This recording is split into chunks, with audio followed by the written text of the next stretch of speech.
Okay, good day to everybody. I think we can go now. My name is Howard Davies. I'm a senior advisor at the European University Association.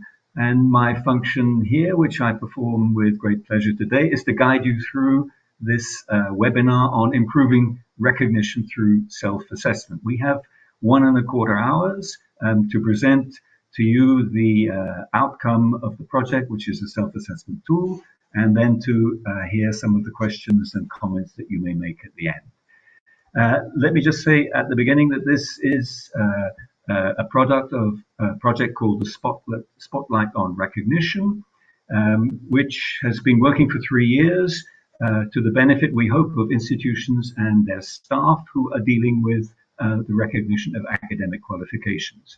We have been joined in EUA by and HRK, that's the rectors' organizations in Germany and in Spain, and by Nuffic, which is the Dutch National Academic Recognition and Information Center in The Hague. You see now, or you will see, I think, the list of speakers, and so it's my job now to put the spotlight on them briefly. First of all, Maria Kelo, who is the director of the EUA's Institutional Development section. She's recently joined us after having spent 11 years as director of ENQA, which is the, as you probably know, the European Association for Quality Assurance in Higher Education.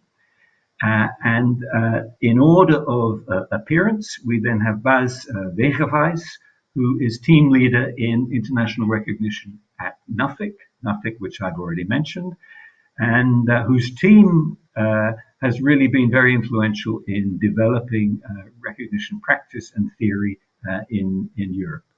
And thirdly, Helene Peterbauer, a policy analyst at the EUA, again an expert in recognition and a coordinator of the Spotlight on Recognition project. There we are, that's the spotlight on the 3 speakers. And I'm going to turn, first of all, to Maria Kelo.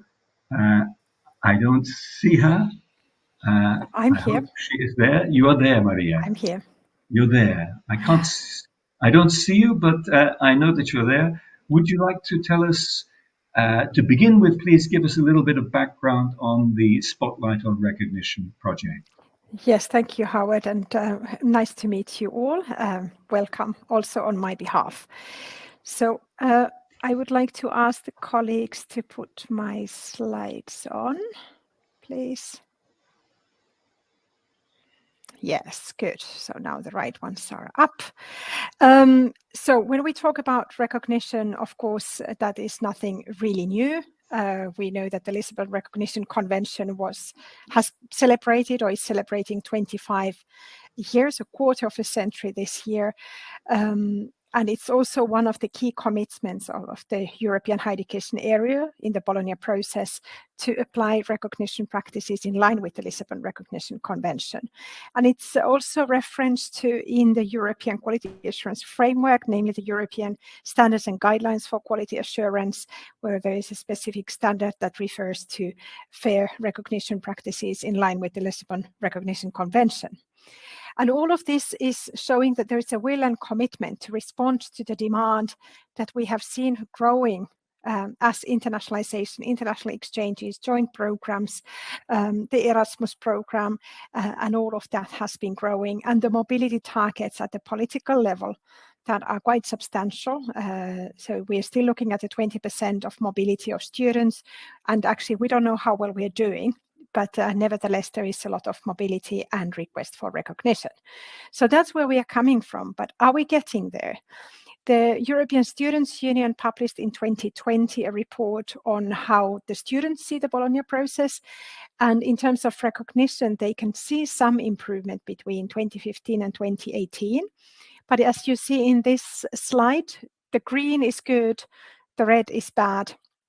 And when asked about the transparency and simplicity of the recognition procedures, this is still quite suboptimal because it's less than 50% find that it is indeed transparent and simple, although a few more find that the processes are fair in sense of being non-discriminatory.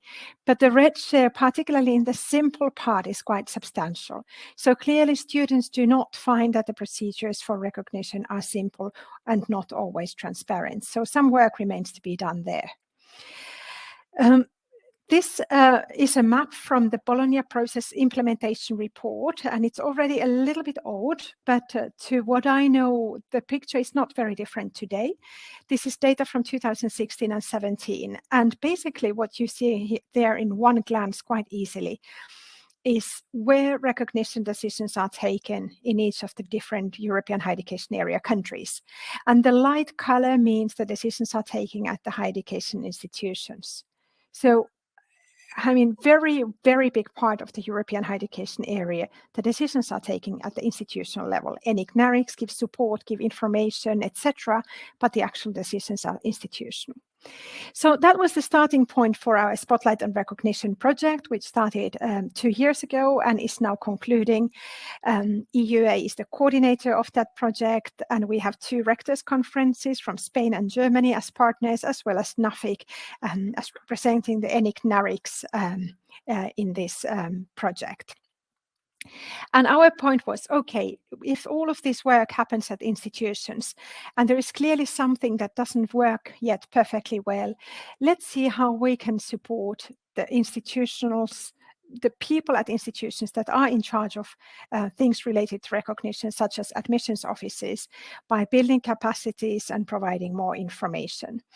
And indeed, those were the 3 focus areas we had. We wanted to have easier access to information. We wanted to build the capacities to let's say, train people better on how to deal with the recognition practices and how to do that in line with the Lisbon Recognition Convention, and also build a community, because what we saw is that very often people are a little bit lonely, and the sharing of good practice really helps them to understand how to better address the difficult cases that they might be faced with. We had quite a few activities consequently in the project. There was this academic recognition hub that gathers all kind of available resources on academic recognition. You will get the slides, so you will be able then to just click on the links and have a bit closer look. We also have a stream called Stream online training platform, where are different modules on how to do recognition well at the institutional level, good practice, etc. And that is hosted by Nuffic. And we have also organized a couple of webinars, of which the recordings are available for you to have a look at later on if you're interested. We have a specific dedicated LinkedIn group on academic recognition in the European higher education area, as well as a mailing list to which anybody who is a professional in this area is welcome to join. But perhaps the key outcome, and surely the theme of today's session, is the self-assessment tool that we created. And it is a very, very practical, concrete table format tool whereby an institution or an office within an institution can evaluate and analyze possible gap areas or areas where they might not be doing yet things as required by the Lisbon Recognition Convention, and they can also get inspiration for perhaps streamlining or modifying or improving their own processes. This is available both in print copy, so if you're interested, let us know, and of course downloadable online. And what is perhaps quite special about this tool is that we have translated it into 4 languages. So the original is in English, and then we have it in 3 additional languages: German, Spanish, and French. So hopefully this will also make it even more usable in the different national context. That's a little kind of very quick nutshell presentation of the project before we actually get to work on the self-assessment tool itself. Thank you.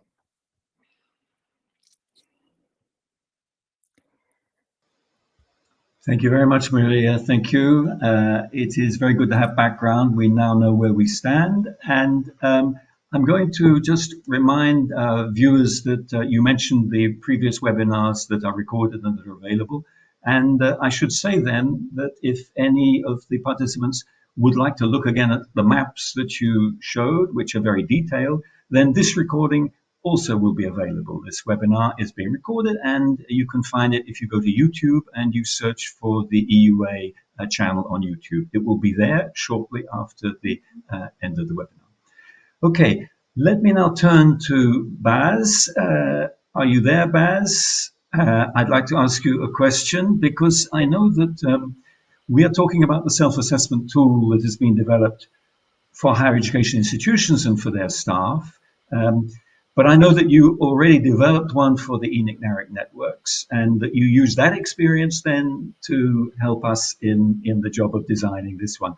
It would be very useful also if you could give us some background to that particular work in the ENIC-NARIC networks, and that will complete a multidimensional view of the background that we have before we move on. Okay, so over to you. Okay, thank you, Howard. Yes, I was very happy to be involved in this project, to use the experience that we had already in recognition networks with a quality assurance instrument on recognition procedures. Perhaps I could see the slides that we prepared. Yeah, there we are. We started, we have a kind of a head start within the recognition networks. We started our projects on self-assessment about 10 years ago. The first try was a kind of checklist consisting of 41 questions, if I remember correctly. We used that, but it wasn't very useful. It was really like a checklist, and it wasn't really useful for improving your recognition procedures.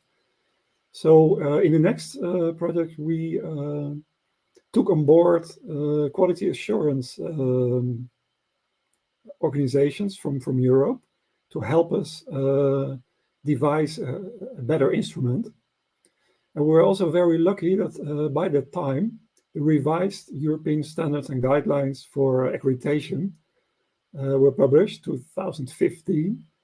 And we really based our assessment tool for recognition on that existing tool, let's say Europe-wide tool for quality assurance in higher education. So that was really very useful, and we really benefited a lot from that.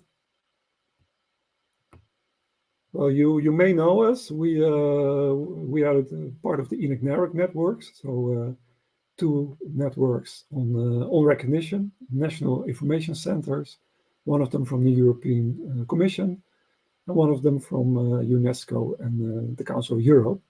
This is what you will find if you go to our website, and you will find a lot of useful information on recognition issues on that website. So we developed our quality assurance system through a series of projects. And the good thing is that within every project period, some of the European centers used the self-assessment tool, and they also linked it to a kind of peer review system. So we did some peer reviews from one center to the other. And even in this period, over the last 2-3 months, some other centers are using the instrument. So it's really very much alive. It's not only limited to one period and then it vanishes. It's simply available on the ENIC-NARIC website, and centers are using it not on a daily basis, but let's say they use it when they really feel the need to it. Completely voluntary instrument. One of the things we noticed as centers is that we differ in many respects in our activities, in our responsibilities. So we also included the kind of typology to start with. And then we developed standards and guidelines, which I will show you in a minute.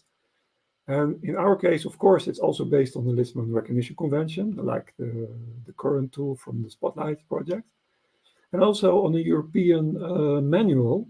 But in this case, it's the European Recognition Manual for the national centers. which is a little bit different from the European Recognition Manual for the higher education institutions.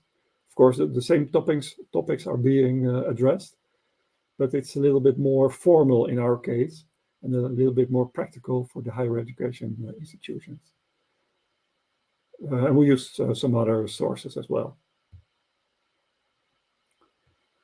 So we ended up with 6 standards and guidelines, and some of them might not apply for some of the centers. And we also included a kind of compliance check. And we also advise the centers to do a SWOT analysis. Many of the instructions are similar to the current Spotlight tool.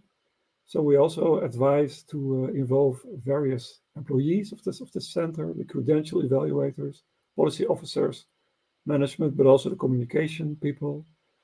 And we ask the centers to describe their own practice. So even although the standard is sometimes only one sentence, there's a whole world hidden behind it, which you might want to describe in your answer. So this is the first example, standard 1. It's on the criteria and procedures and the quality assurance. Here you can see it starts off with just one sentence. But of course, we also have this is only the standard. We also include in a kind of bullet point style, very short and concise way, the things that you have to consider if you want to comply to this standard. It's a little bit similar to the sub-questions in the current Spotlight tool. So it really makes you aware of all of the things that you might consider. And then the centers are asked to score themselves on their compliance, from no compliance to full compliance, just to have some kind of indication for themselves already to see how they're doing with it. Maybe the most interesting standard that we have is number 2, because we based it completely on the European Standards and Guidelines for Accreditation, where you have the student-centered learning. And here we call it applicant-centered recognition. So here we put all of the very good things from the Lisbon Recognition Convention about the purpose of recognition and the learning outcomes, substantial differences, the rights of the students, the appeal procedures. And this really puts into perspective the point of view of the applicant. And I think this was a big step for the centers to take. Not all of us were really focused on our applicants. Some of us were maybe a little bit too bureaucratic or leaning on national procedures or rules. And this standard really forces us to think from the point of view of the applicant and the student. I think for the universities, it's a bit different. I think they are already very much aware of the student point of view. So this is very good for us to base our standard on that existing standard of European standards and guidelines. Okay, one of them is just about applying some of the methodology, in this case, the quality and authenticity of the qualifications that we are going to deal with as a national center. And very similar standard number 4, evaluation tools to use. Many of those are simply the Bologna tools, ECTS, and national qualification frameworks, grading systems, things like that. So just the tools that we are going to use to evaluate qualifications. Again, very similar, I think, to what is being done in the admissions offices of the universities. And another very important one is how to provide very clear and concise and transparent information on our procedures. So for the national centers, it's not so difficult because there's only one national center in most cases. But it's very important to keep that very much in line with the information that is being provided by the higher education institutions, of course, in the countries where the centers are located. So this looks very easy, but to really get it right on the national scale, that's another step. So again, it's very good to have also national networks in place in your country, where you have admissions officers from many institutions working together with the National Recognition Center. And in our case, this was very helpful to also improve our own way of providing information. And standard number 6 is a bit different from the ones that you will find in the ESG. This is because we are centers working in an international network, in the European networks, sometimes worldwide networks, but also in the national networks. So we really have to concentrate on our cooperation and our presentation within those networks. And this is a very good check for us to see if we're doing enough, if we are participating in projects, and if we are working together with our ministries of education. Very important as a network partner. So as a final step of the self-assessment, we advise the centers to do the SWOT analysis, to see, to have a look at the answers to all of the 6 standards, and to see what is a real strength. And maybe you can use that strength to even improve on that, or maybe help other centers, or maybe help your higher education institutions to learn from you. And of course, if you have some kind of weaknesses, you want to change that, you want to convert a weakness to a strength. And if you have a threat somewhere, maybe from within your national structure, you might work together with other partners to see if you can convert that threat to an opportunity to increase your cooperation and to increase your position. One benefit for us from all of these exercises, we went through the whole procedure twice as a national center, and twice we also had a peer review visit at our offices. In one case it was the French organization, and the last time it was the Danish organization. And they pointed out to us that as an independent foundation, we were quite invisible in the national legislation in the Netherlands. So they really advised us to do something about it. We were not mentioned in the legislation on higher education, for instance. And it took a long time, but in the end, we were able to convert that weakness or that threat to a strength. So we are now much closer to our Ministry of Education in the Netherlands. We are going to obtain a legal task for recognition in line with implementing the Lisbon Recognition Convention. So that's a very useful thing. We didn't realize at the moment how invisible we were in a national setting, because we always were cooperating with all of our partners. But in the legal sense, we were not visible. So we were very happy to improve that point. So yes, there is a lot of benefits to enjoy from going through a self-assessment procedure. And I can only hope that many of the institutions within Europe are going to use the current assessment tool. I think in some ways it's an improved tool compared to the ones we have. It has some more reference to it. You can use it as a kind of training tool even, because it has all of the links to the useful resources and the useful text. And it really enables the policy officers working at institutions to have a good look at their recognition procedures. So I think that gives a little bit of inspiration from the national centers, from the European partners, and let's hope this tool has a long future ahead of it.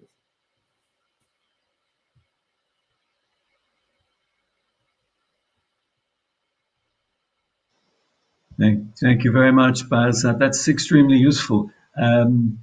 I think that from the point of view of academics in the higher education institutions, it's very useful to have, for them to have some insight into the inner workings of the ENIC, NARIC networks. And I know little about them, but I understand, I've always understood that as you go from country to country in the networks, you find that the centers have different mandates, they have different legal powers, they don't necessarily have the same level of resources. So I can well understand how a self-assessment tool will help them reach the same standard of operations in their own view and in the view of the public as well. So no, that's extremely useful. Thank you very much. Thank you. Before I move to Helene, the third speaker, just let me remind you that if you have questions on the two background papers that we've heard, please enter them on the Q&A, because those speakers, Maria and Baz, will be back in our final session on the panel to answer any questions you may have. So please register questions, and when you go into the Q&A function, you will see also that you have then the opportunity to vote for the questions, and they will then appear as the ones that we need to address first. Good. Elena, can I come to you, please, and ask you now to go into the detail of the self-assessment tool which the project has designed for higher education institutions, as opposed to the ENIC NARIC centers in their networks. Thanks, Thank Howard. you very much. Over to you. I will close. Thank you, Howard. With pleasure. So the tool that is the center of attention of this webinar today is a self-assessment tool. You do see the cover on the slide in front of you, but you will also find it under the handout section on your right side. And of course, you will also get an email after this webinar with a link to all 4 language versions. As Bas already mentioned before, we had with this kind of self-assessment tool a very similar rationale, in that we wanted to offer institutions a way of benchmarking the institutional recognition procedures and processes against required and good practice. So meaning the Lisbon Recognition Convention and what is considered international good practice. Another aim with the tool was to allow institutions to assure, but also demonstrate, for example, to stakeholders, but also within themselves, that the institutional recognition practice is fair and transparent, and that it serves the interests of all involved, meaning themselves, their staff, the applicants, of course, for recognition. But we opted for self-assessment instead of a checklist or maybe a scorecard, because we also wanted to take a quality assurance and quality enhancement approach and allow institutions to identify actionable areas for improvement, and hence the self-assessment. So to allow institutions to really start an open reflection and conversation and priority area identification of improvements for themselves and for the future.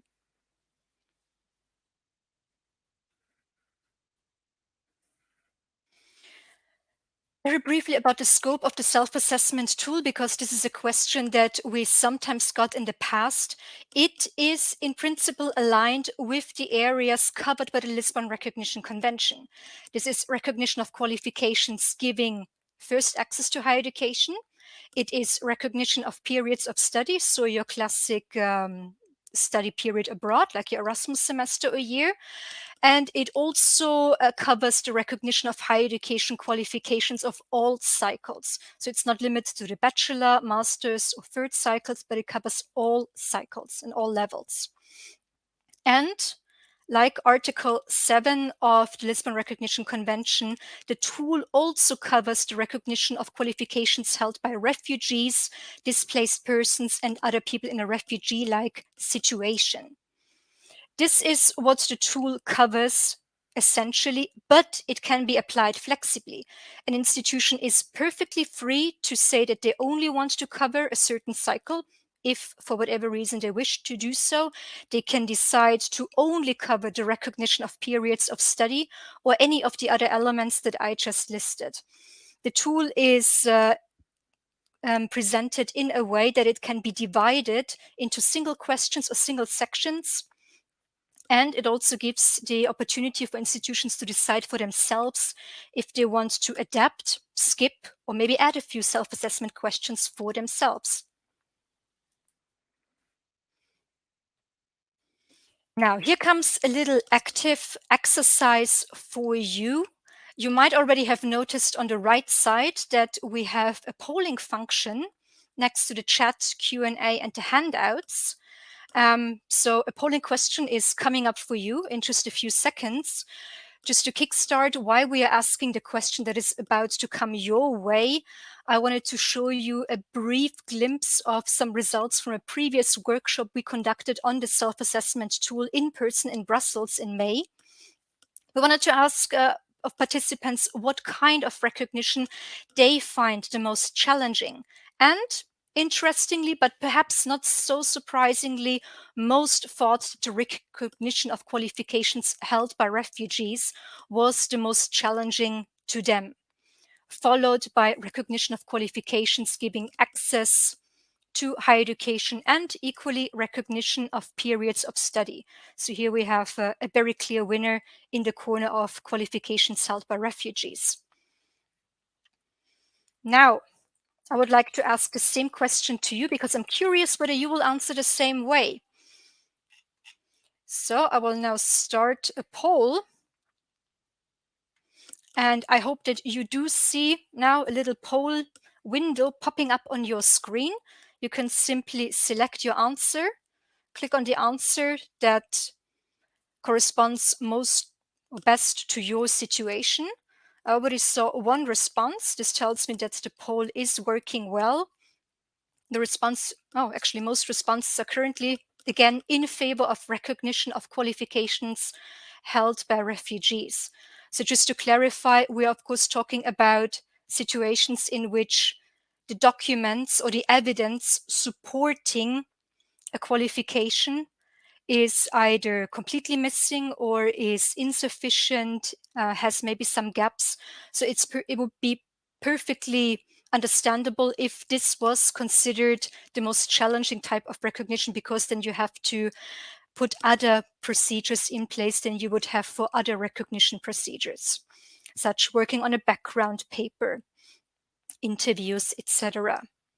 And I hope I didn't influence anybody with my comments, but indeed recognition of qualifications held by refugees is currently the front runner, again with more than 50%, currently 56% of you answering that recognition of qualifications held by refugees is indeed the most challenging. For those of you that have already voted, please share in the chat what exactly you find challenging about your choice. You can maybe answer with a couple of case examples or simply some keywords. Just share any experience that you have. For the others, if you would like to see the poll results, but actually there's still answers coming in. So you can still see the poll results under open. Later on, I will close the results and you will then still see the polling results under closed.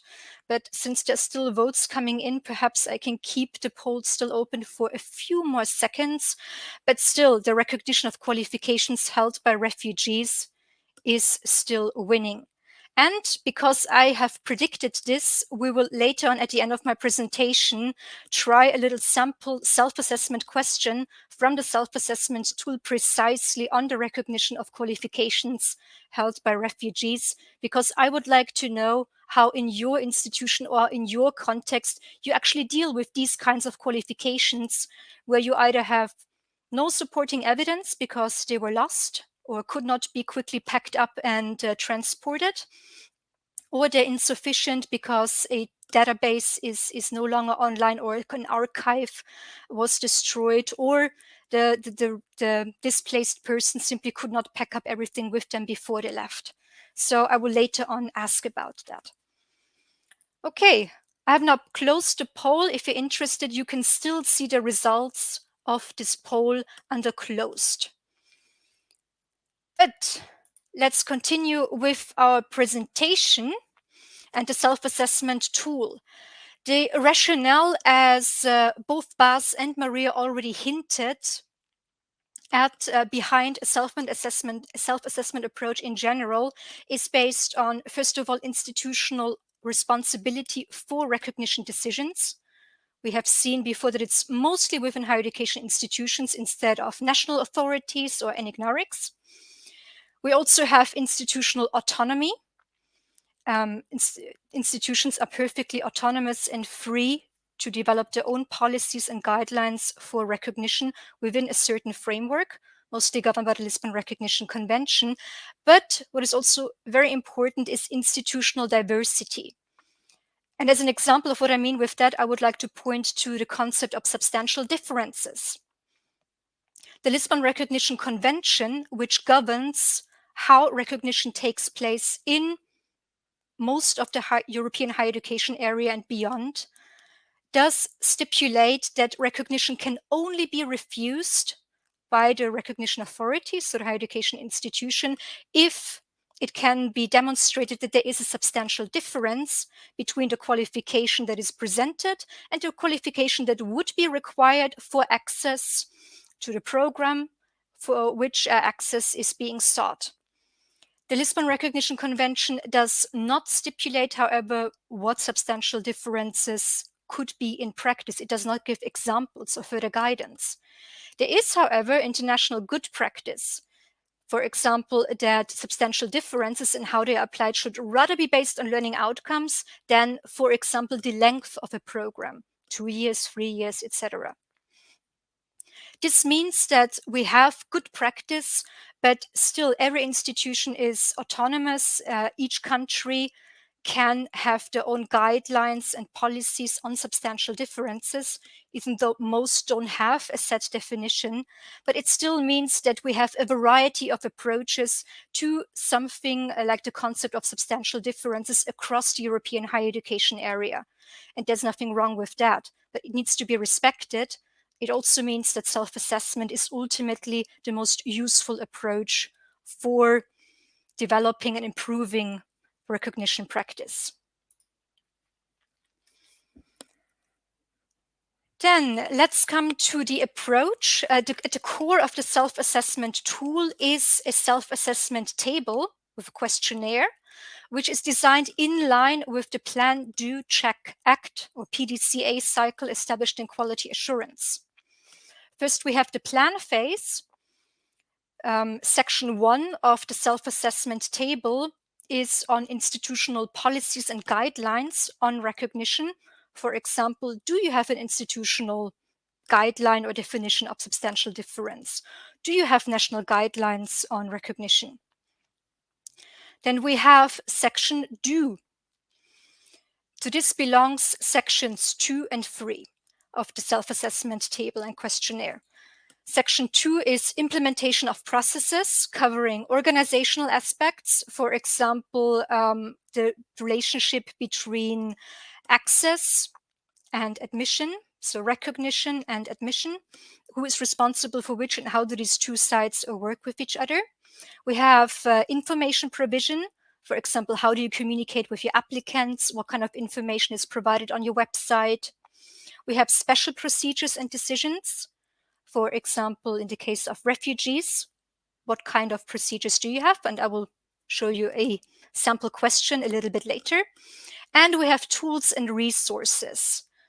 Which databases are you using? What kind of websites are you frequently visiting to take a decision on recognition? Then we have the check part of the cycle. This is reflected in section 4, monitoring and improving. And here we really have the obvious link with the quality assurance of recognition, because it asks, how do you monitor and how do you keep track of your recognition decisions? Do you have a database for that, for example?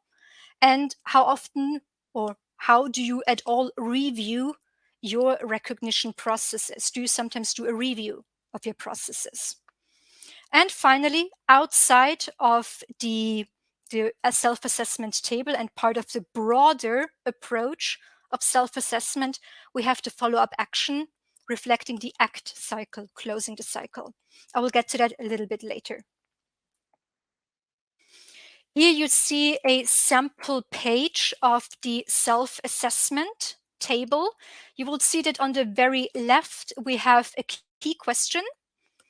Here we have section 1, policies and guidelines, which I mentioned before, and you do see these key questions. The key question is really the main question to ask yourself, to reflect on, and to answer as part of the self-assessment. Then a little bit further to the right, you have sub-questions, which either break the key question into single elements to help the reflection drive a little bit deeper or further, or breaking them into more tangible sub-questions. Or they can also be follow-up questions to the key question. And it is in any case important to cover both the key question and the sub-questions, if there are sub-questions.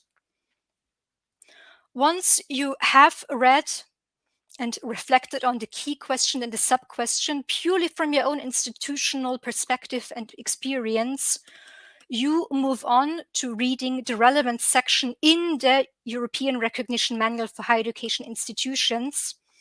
For most questions, there is a matching section because the manual is very comprehensive and very good and practical. So it will help you compare your own institutional practice with what is stipulated by the Lisbon Recognition Convention, because the manual is in line with the convention, but also with practical tips and international good practice. And finally, to the right, you have some further reading suggestions, which are always helpful, especially for the final stage of the self-assessment approach, which is the follow-up action. You might get some good ideas, some tips, some inspiration from the further reading, and might then implement something in your follow-up action after the self-assessment. So, this is the approach. First, you have to set up a self-assessment team, which should be as small as possible, so to be efficient and actionable, but similar to what Bas mentioned before, it should cover several areas, so to merge the expertise. The team should cover the development of policies and processes relating to academic recognition. It should cover the implementation of academic recognition policies and processes. It should cover internal quality assurance. And if this is a separate department, for example, at your institution, it should cover applicant appeals. So the self-assessment team should consist of a small number of people that cover and are very knowledgeable and on the work on these couple of areas.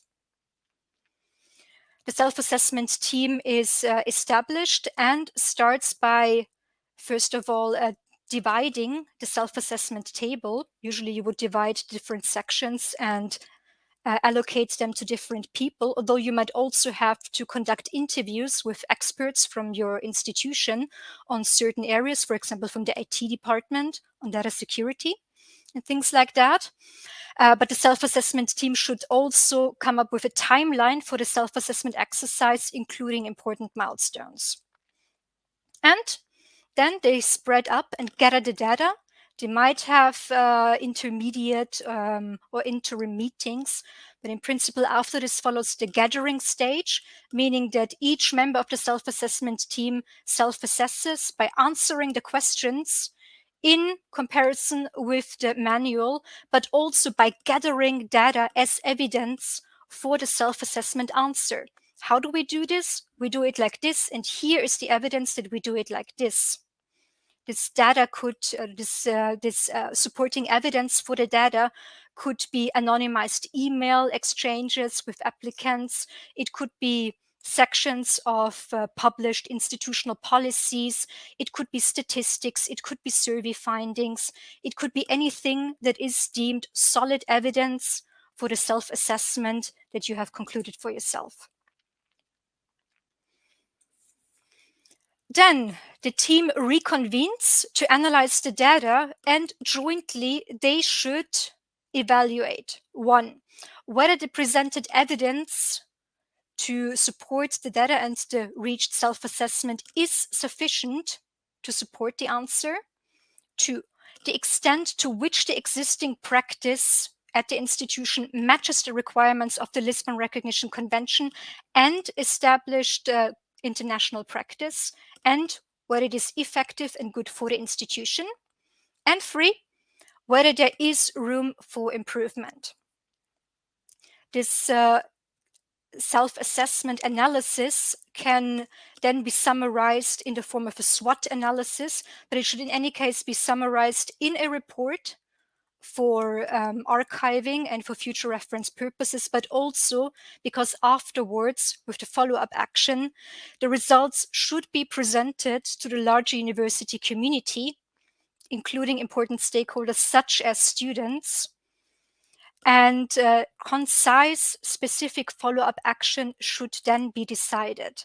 It is up to the institution to decide what this follow-up action could be. It could be small, tangible, immediate measures. For example, translating a certain part of the institutional website into a widely used language by applicants. It can be a multi-year strategic plan, for example, to revise some policies, establish some guidelines, or it can also be a multi-year plan to reconduct the same self-assessment every 5 years to see where you are developing and where you are going, and maybe further develop a self-assessment for yourself with your own questions.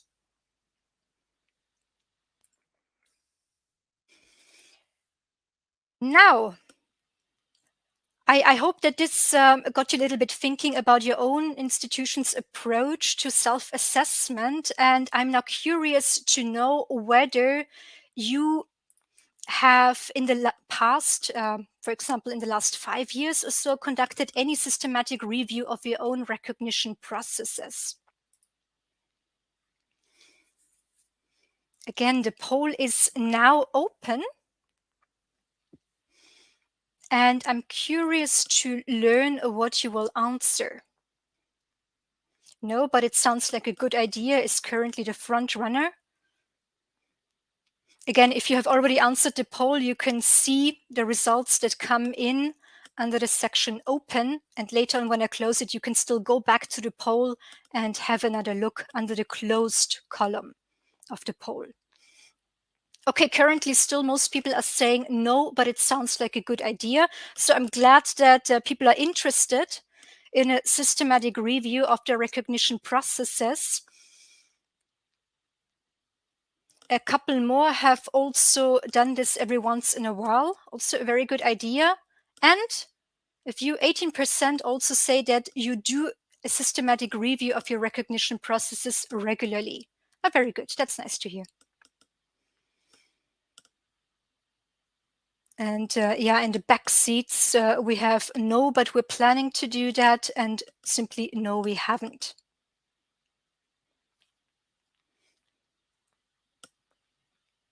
Okay. Very good. I will now close the poll because I know that our chair, Howard, will probably switch on his camera soon to remind me that time is running out. So I will move on to the most important poll for today, which is a sample self-assessment question. And maybe we can come back to the other poll a little bit later if we have time.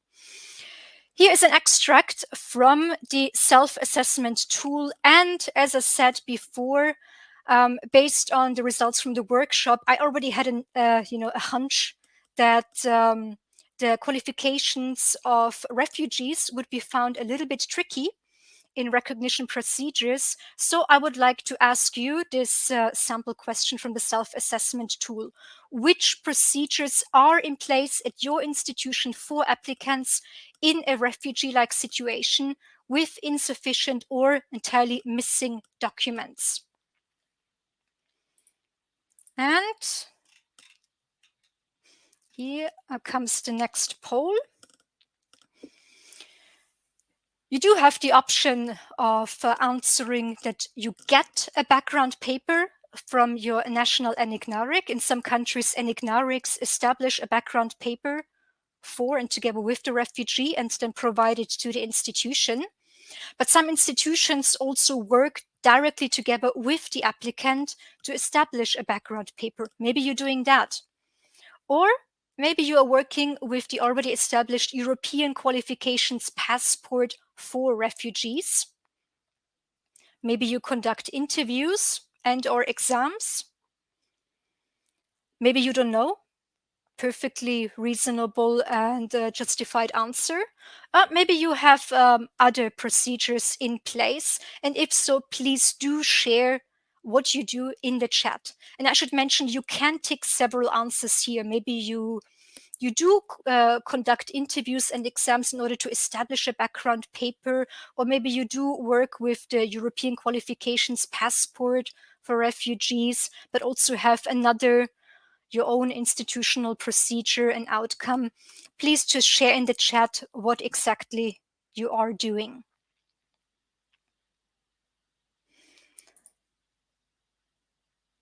And if you want to reflect a little bit further on your answer to this poll, before I hand back to Howard, I would like to invite you to also share in the chat what you think is not working so well or what could be improved. So before everybody asks you, what do you find challenging about the qualifications of refugees and how to recognize them, but also what do you think could be improved from your side? And with this, I hand back. I step off the stage and I say thank you, and I hope you have some questions for me. Thank you very much, Helene. Can I just ask you, did you close the final poll there? I did it now. You didn't know. Excellent. Okay, good. Well, no, thank you very much. We are very appreciative. That was extremely authoritative and interactive, and there cannot be a better combination. So thank you. Thank you very much. We have a sense, I think, I hope everybody will agree, of why a self-assessment tool might be needed, of how it works, of what resources it can rely on, and how it can be populated by the relevant staff in the institutions. So thank you very much for that. I'm now going to look at the Q&A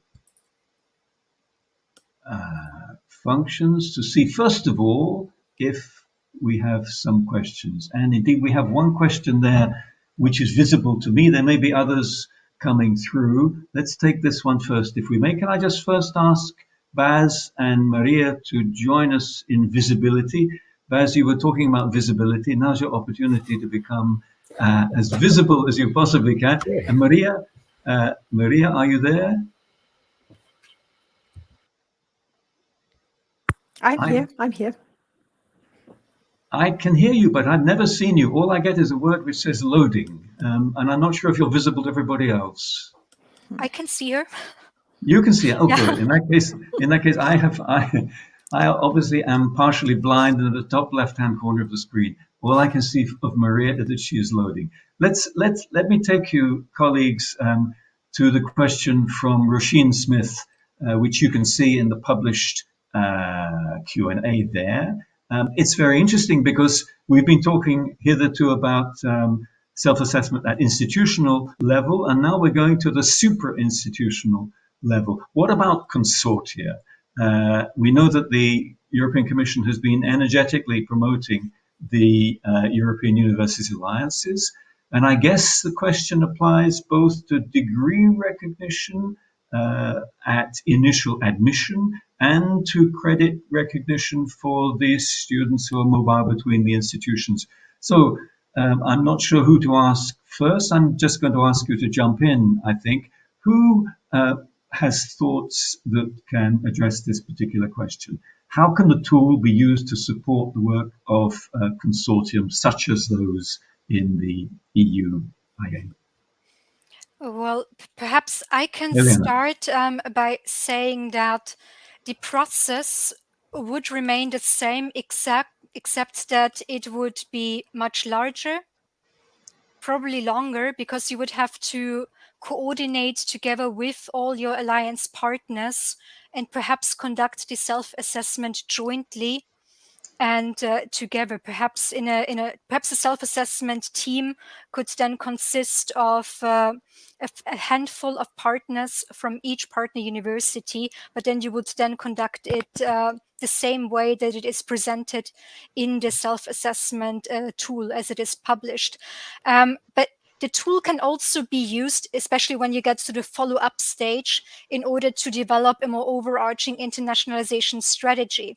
You might then have to come up with your own self-assessment questions that go a little bit beyond recognition or connect recognition a bit more with your larger internationalization strategy.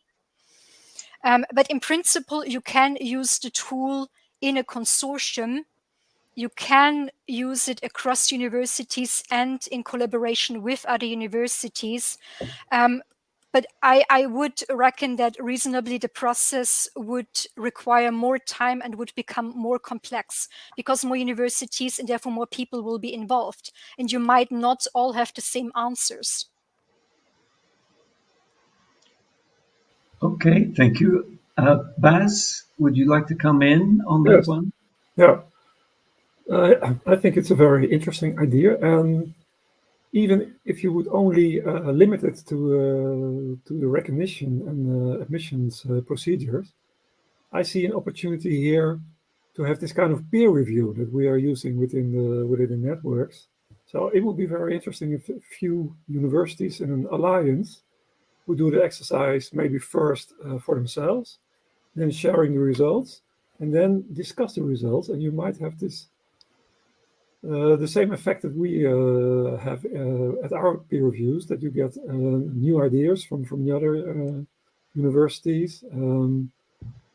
Maybe also they might shine the spotlight on your blind spots. Yeah, I think it will be very useful. The good thing is that they already know each other. They already have more or less the same purpose in the alliance. It will be a nice platform to start sharing the good practice. Mm-hmm. Okay, Maria, anything to add? Is Baz's idea of transferability of peer review methodology good for universities, for institutions? Yes, I think I fully agree both with what Helene was saying as well as with Baz, and I think it's a very nice idea to get the double benefit. So go through your own process, and it could be used also indeed at the consortium level. There is nothing there that would impede that. Maybe you just have to find a way to work it through that is more helpful and doesn't become too cumbersome. Mm-hmm. But the added benefit of also looking at your own practices, not only those that are part of the consortium agreement, I think is a very beneficial one. Mm-hmm. Mm-hmm. Mm-hmm. Good, thank you all. I see no further questions at the moment, so I'm going to venture something on a big marker platform, which is to use the word Zoom. This may not be very acceptable, but we've zoomed out to the supra-institutional level. Let's zoom in to the institutional level and talk about the difference in Europe, which is quite significant between the very centralized institutions and the very devolved institutions where the faculties have their own recognition apparatus and their own recognition personnel and so on. And again, I don't know who to start with here. Perhaps Helene, you are the person. How does the tool, is there any differentiation in the methodology when the tool is used in very centralized universities and very devolved institutions? How does it work then? Well, we do have under section 2 organizational aspects. We do have a couple of questions which really ask how the organization of the institution and its structure might affect the efficiency and consistency of recognition procedures and decisions. So if you have a very large institution, some decisions might be devolved to the different faculties, especially the closer you get to the actual admission kind of questions when you ask about specific learning outcomes, whereas in the smaller institutions, it might all be a little bit more centralized. Or maybe the other way around, maybe in a very large institution, you do have a central recognition and admissions office, in which case everything is in one hand. So we do ask about, first of all, how is this all organized? First of all, as a reflection on that in some institutions, it might not be the same way. So how is it organized in your specific institutional context? And then the tool proceeds to ask, how do you actually ensure that the decisions you take are understood by everybody, that the division of responsibilities and decisions is perfectly clear to everybody involved, that there are no conflicting decisions, but also that there's a consistency in decisions and procedures, not only across all the units and departments involved in a single process, but also over the years. Because at many universities, you have turnover of staff, as in many workplaces. And when you do have a turn of staff and guidelines are not provided centrally and not everybody follows or is, induced in the same kind of procedures, it could happen that some procedures end up changing a little bit from year to year. So the question is, what do you do to prevent an uneven implementation of processes and decisions? Do you, for example, use shared databases? Do you have staff meetings? Do you train your staff? Do you provide guidelines? So it's these kinds of questions that ask, what do you do to prevent that there's a patchy or uneven implementation of your procedures and decisions? Okay, thank you, Maria. Thinking with your hat of institutional development on, I imagine that what Helene says about staff development is very important, staff training and so on. Do you want to add to that or make any other comment? Yes, I agree that that's very important. What I think also is important to at least have a reflection at the institutional level, however devolved or let's say decentralized the system might be. Because I think it is important that once there is a common name, and this could, by the way, also apply to the alliances sooner or later when they become more established entities by and in themselves, is that students have to have the feeling of consistency, fairness, transparency of how they are dealt with, and that shouldn't be dramatically different between different faculties or schools, or there should be reasons for that. So I think in every case, we don't all need to do the things in the same way, but students particularly need to know how and why things are done in a different way if there are these kind of differences. As do the ENIC NARIC centers have dealings with faculties and with deans and faculties, or where recognition is concerned, are they solely concerned with the central leadership of institutions? How does that work? Yeah, it can be both. We know it from our own experience. In some cases, we're dealing with one admissions office from one university. In other cases, we're dealing with the faculties, sometimes even at program level. So it's possible, and it can be both organized in a very efficient way. But I do like it that these questions are part of the assessment tool. And we also know the limits of it. If it's really too fragmented, and if there's no communication between faculties and separate admissions officers, then the system will really be quite inefficient. And then even the first question, like, could you map the recognition procedures or the structure of recognition within your institution? If you cannot answer that one, then you know you have a problem. And we noticed in some of our other projects that this might be the case in some institutions.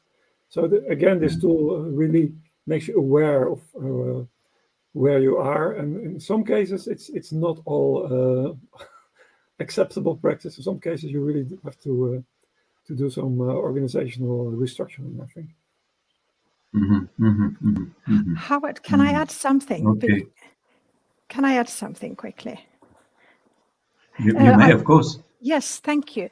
No, I thought because we really give a lot of focus in this project, and we keep saying how this community of practice is so important and how sharing of good practice is so important. And I think in our minds, we look not only to other institutions, but to other countries when we talk of this wonderful community of practice. But I think your nearest neighbor is your nearest neighbor. So when you have to love thy neighbor, it's not somebody in another continent, it is really the one closest to you. So I would find it a little bit paradoxical if that community didn't start already within the institution. And I think so that indeed, as Bas said, if you don't know what is done and how things are done across the institution or differently in different units, but anyway, have this picture, I think then, that would be the first step. Well, I have a question which in a sense is related to this. It goes back to the background that you and Bas, Maria, were discussing and telling us about. And Maria, in one of your slides, I think it was from the Bologna Process Implementation Report, you had a map which was very complex, and those participants who want to go back and look at it again can look at it on the recording. It noted that some countries had not enshrined in their national legislation the Lisbon Recognition Convention and so on. And I wonder, is that important? It comes across as a negative feature. Oh, these countries have not, etc. Is it that important? How does it work, in fact, then? If one country has not enshrined it in its national legislation, other countries have. Does this cause a rupture in the communication? Does this break the community that you've been talking about? Is it something that we can simply overlook because it's not significant? Panel, please give me your comments on countries that do not enshrine in their national legislation the Recognition Convention, to which they are all subject. Yes. It is an international treaty, after all. Yes, indeed. I mean, I think there is a conceptual problem to say, okay, you've agreed to that. Now, to follow it through with the legislation. I think in practice, the problem is probably much less severe than it looks from the map. Because we have a huge number of countries where only some of the elements are included in some kind of form in national legislation. But then we also had the other map that showed us that where recognition really happens is at the institutional level. So there can't be a causal link between it's in the law and it works well. I think there can be systems where it is in the law and everything is written there. But in practice, we have discrepancies, we have inconsistent decisions, maybe unfair, maybe unclear to the students, etc. And on the other way around. So it's not the fact of something being written in the law that makes that work in practice properly at the institutional level. This said, of course, if things are included in some kind of requirements, either for accreditation or quality assurance criteria or performance agreements with the ministry, etc., we would hope that there is a closer look at those processes. So it's not insignificant either. So because there is this possibility that by having it in the law, there is a closer look and therefore maybe even a bit more guidance and support for implementation. But the causalities, I would not be able to say anything meaningful on those. And Bas and Helene, do you want to come in on that one? Perhaps I can add that I agree with Maria that just because you have something enshrined or mentioned by name in your national legislation does not suddenly mean that the admissions officer at the university suddenly know that this Lisbon Recognition Convention exists and knows exactly what is written in there. But I think we did see, and we noticed through the Bologna process implementation reports mostly that there was a little bit of a time lag in aligning national legislation with the principles of the Lisbon Recognition Convention. And it might have led to misunderstandings or maybe also a gap in knowledge about basic principles, such as Article 7 about refugees' qualifications, or simply that the burden of proof that there is a substantial difference and that recognition must therefore be refused or can be refused lies actually with the authority. These are all very basic principles that some institutions might only really look into in detail and put into training resources for the staff if they know that there's an ongoing national revision process. So in a sense, if a supranational or international legal framework like the Lisbon Recognition Convention makes countries revise the national guidelines, it really puts recognition in the spotlight and brings it down to the grassroots level where people work, and hopefully also helps to stimulate a national discussion on the topic. And I think that this is something that we have seen after the Lisbon Recognition Convention and after it was ratified by almost all EHEA countries in the 90s and early 21st century, but maybe with a little bit of delay. And I think this delay might have hampered a little bit the development of a community of practice that could by now be more established and more rooted in higher education communities. Okay. I'm looking at the Q&A published questions. I see no more there. We have a couple of minutes left. I have another question. May I ask it on behalf of everybody else? I'm interested in the under the radar questions, because what Helene, you in particular, have presented about the self-assessment tool is extremely comprehensive and very, very explicit. And indeed, on the handouts tab, participants can download the tool assessment and they can look at it in detail. But I have another question which takes me back again, I think, to one of Maria's points, which was concerning the ESU, the students' objections or the students' views on the fairness and the transparency of existing recognition practice. And I think the students mentioned that there were incidences of discrimination which they did not approve of, and if removed would make the whole system much more fair and much more transparent. And I wonder, because institutions should know this and it should be part of their self-assessment, they should be aware of these factors. What sort of discriminations are we talking about, or were the students talking about there? Can we end on this rather dismal, but I hope helpful note? Maria, can you come in on that one? Actually, no. No. I'm afraid I don't really know the details of what elements. I don't know if Helene, you have some more ideas on that, but unfortunately, I don't know. Sorry. No, me neither. This is from a report published by European Students' Union. I am not even sure if the report really provides a complete list of possible complaints. So unfortunately, I also cannot comment on that.